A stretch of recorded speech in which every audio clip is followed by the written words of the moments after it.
by telling us a little bit about Incoming and how this all came about for you. Sure. I knew Kerry, who wrote and created the show, because we'd done she'd created a pilot for a TV show, and I shot a little teaser for that, and we got on really well.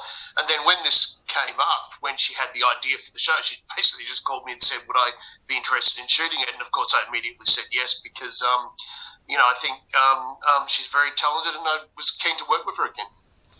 This is such an important project. I think this is absolutely amazing, and it's great that we've been able to capture our war history this way. What was it like for you when you first sat down and read these stories of these Australian soldiers?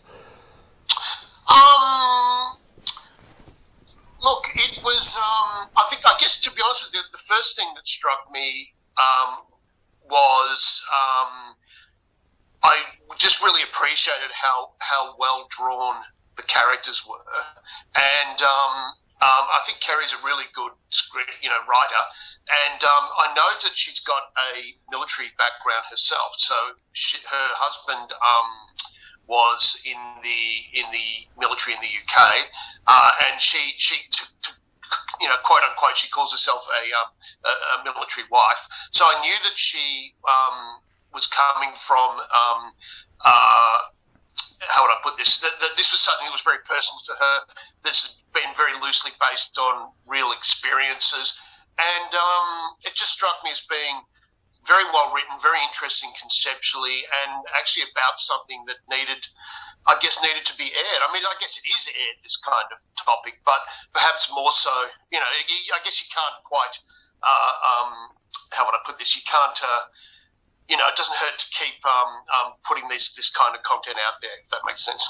Definitely. Now, for you, what were your ideas for filming this? This, of course, is something so important, but what was your original ideas for how you were going to film this and how it was going to look? Sure. Well, this was obviously done very much in collaboration with Kerry. I mean, probably an important thing to clarify about the project is that it was actually done. We weren't completely in COVID lockdown at the time, but it was designed to be done very simply and done in a way that could be done very minimally in terms of cast and crew and resources. And I guess we'd all been sort of sitting around, kind of languishing a bit during COVID.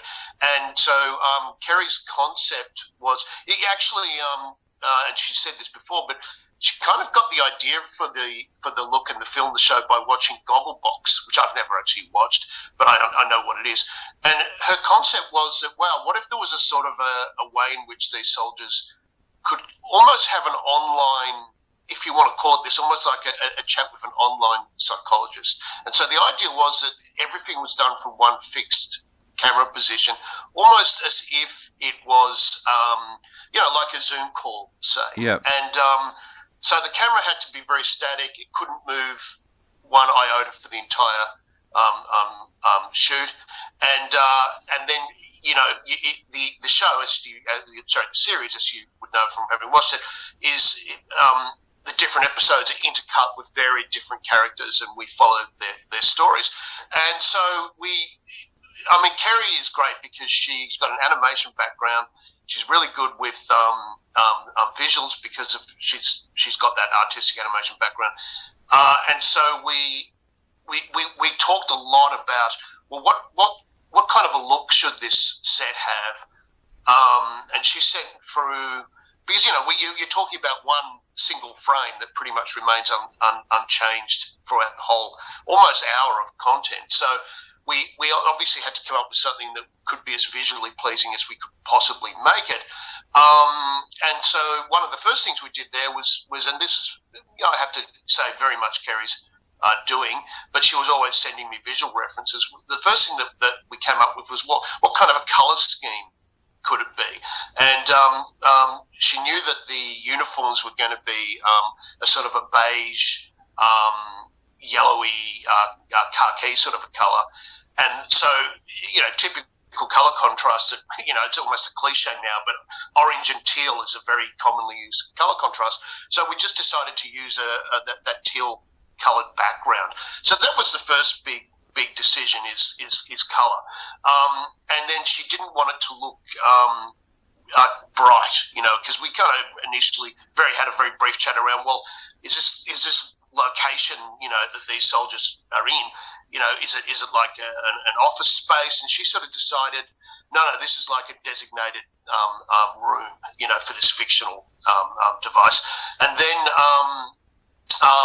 she actually sent me a couple of stills, and I actually can't remember which film it was from, but there was one that she sent me which had a fairly similar look to what we ended up doing.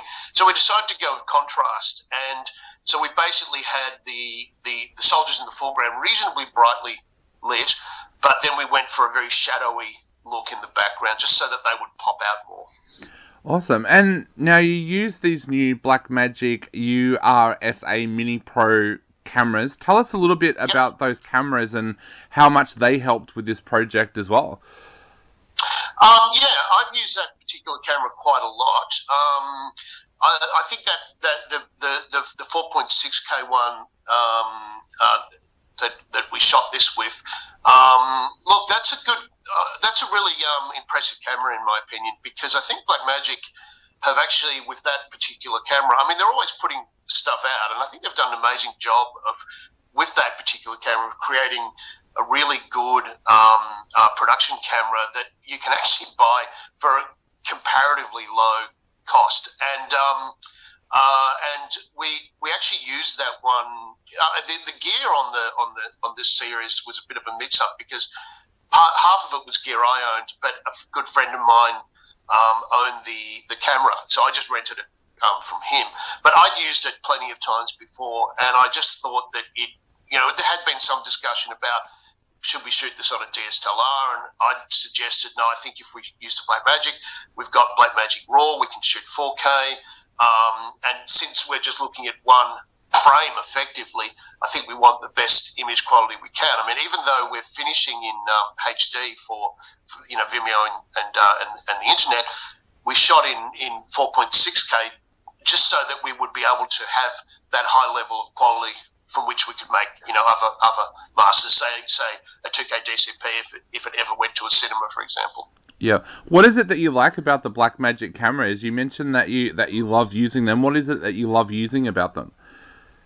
That particular camera, I just find that, look, I'm impressed with the way the Blackmagic RAW gives good quality images without massive file sizes. For the buck that you get for that camera, I think is really impressive.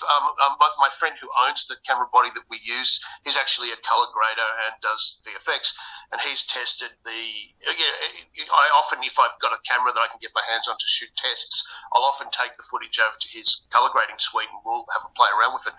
And he's a bit of a tech head, and he just tests relentlessly, and he's tested just about every camera, and he actually feels that it really holds its weight when it's compared to other cameras that have a very hefty price tag. So I just like the fact that there's a lot you can do with the codec in post. You don't get massive file sizes. It's pretty good in low light, and I think it produces when you get it integrated in DaVinci Resolve, you can get some very nice. Not too digital looking images from, if you can get in and grade it. So yeah, I think actually they've done a pretty good job, especially considering what it costs. If you were to go out and buy a Red or a Lexa or something like that, or great cameras, but you're spending probably 4 to 5 times what you would if you were getting, say, the Ursa Mini Pro. And I think that that's actually what they've managed to do is pretty impressive. In terms of what the camera costs you and what it delivers for you. Yeah, we have a lot of first-time or young filmmakers listening to this show. We know that from past experience. Is it a good first camera for a young filmmaker out there who's in film school or just out of film school? Yeah, I would say so, and I do a little bit of lecturing from time to time, and a lot of younger filmmakers that I meet. Quite a few of them own the smaller ones, like the 6K or the 4K cinema one. You know, the smaller one. Yep. Quite a few of the younger filmmakers that I've interact with actually have bought those cameras. So I think from the perspective of if you're an independent filmmaker, you really could do worse than, say, for example, the 6K. I think it's called the Pocket Cinema camera, the new one, or newish, came out a year or so ago. And I think the bang for the buck that you get from that camera, especially, is really good. And I look, you know, there's plenty of cameras out there on the market, but I actually think that is definitely a good choice because it's not expensive. You can get, you know, well, up to 6K. You can shoot RAW. And if you're a young filmmaker starting out, you could certainly do a hell of a lot worse, put it that way. Definitely. Now, for all of our listeners out there who are listening at the moment, if you want to watch Incoming Words of War, you can go to incomingwebseries.com to check out everything that we've been talking about here, and we'll also put a link up for anybody who wants to check out the series as well. David, I guess to finish up, what would you like to say to people out there who are thinking about sitting down and watching this great series?